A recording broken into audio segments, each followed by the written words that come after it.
আসন্ন বিধানসভা নির্বাচনকে সামনে রেখে ডাবগ্রাম ফুলবাড়ী কেন্দ্রের তৃণমূল কংগ্রেস প্রার্থী রঞ্জনশীল শর্মা মঙ্গলবার প্রচারে নেমে ৩২ নম্বর ওয়ার্ডে ব্যাপক জনসমাগমের ছবি তুলে ধরেন।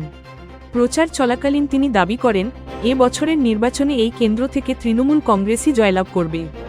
রঞ্জনশীল শর্মার বক্তব্য, এলাকায় মানুষের স্বতঃস্ফূর্ত উপস্থিতি প্রমাণ করছে যে সাধারণ মানুষের সমর্থন তৃণমূলের দিকেই রয়েছে। তিনি বলেন, পূর্ববর্তী সময়ে এলাকার বিধায়ক হিসেবে গৌতম দেব একাধিক উন্নয়নমূলক কাজ করেছিলেন, তবে তার পরবর্তী সময়ে সেই ধারাবাহিকতা বজায় থাকেনি বলেই অভিযোগ করেন তিনি।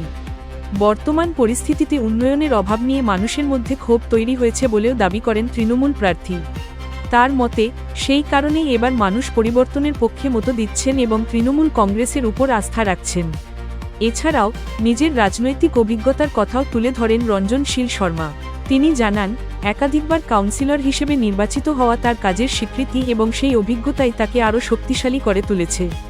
সব মিলিয়ে ৩২ নম্বর ওয়ার্ডে দেখা যাওয়া জনসমাগমকে জনজোয়ার হিসেবে উল্লেখ করে তিনি আশাবাদী, আসন্ন বিধানসভা নির্বাচনে ডাবগ্রাম ফুলবাড়ী কেন্দ্রের মানুষ তৃণমূল কংগ্রেসকেই বেছে নেবেন।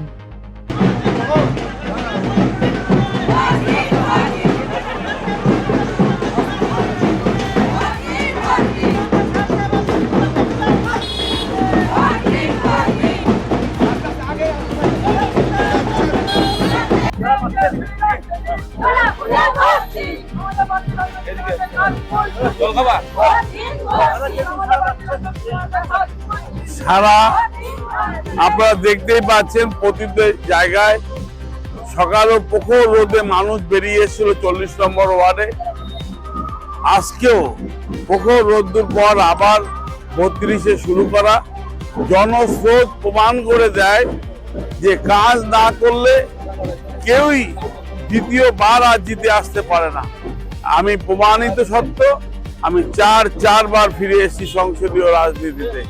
কাজে নিশ্চিত এই জনগণ, এই মানুষগুলো একটা ইঙ্গিত দিচ্ছে, 23 তারিখে একেবারে বিজেপির প্রার্থী এবার একেবারে রাজনৈতিক নির্বাচন হবে নিশ্চিত। কোন কাজ করেছে? যেই কাজ 2011 থেকে 2021 অব্দি গৌতম দেব যেই কাজ করে গেছিল, সেই কাজগুলোকেও উনি কোনোদিন একটা আবার রিপেয়ারিং এর জায়গায় যায়নি, ফলে একেবারে ভগ্নদশায় চলে গেছে। ওনার খাতাতে 5 বছর পর পরীক্ষায় 0, কাজে নিশ্চিত ওনার পরাজয়।